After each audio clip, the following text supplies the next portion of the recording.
இன்றைய நற்செய்தி புனித மார்க்கு எழுதிய நற்செய்தி அதிகாரம் 1 இறை வார்த்தைகள் 40 முதல் 45 வரை. அக்காலத்தில் ஒரு நாள் தொழுநோயாளர் ஒருவர் இயேசுவிடம் வந்து, "நீர் விரும்பினால் எனது நோயை நீக்க உம்மால் முடியும்" என்று முழந்தாள் படியிட்டு வேண்டினார்.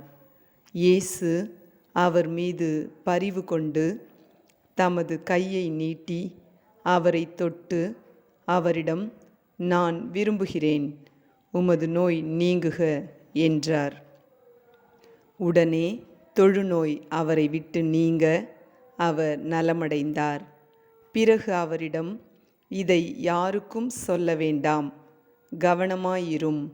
ஆனால் நீர் போய் உம்மை குருவிடம் காட்டி நோய் நீங்கியதற்காக மோசே கட்டளையிட்டுள்ள காணிக்கையை செலுத்தும்.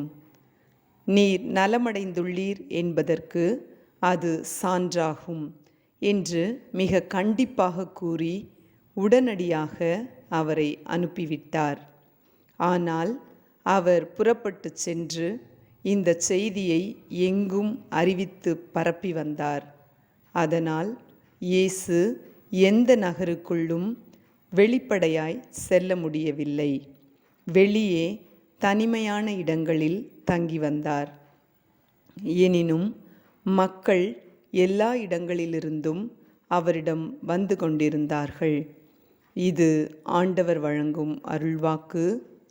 இறைவனுக்கு நன்றி.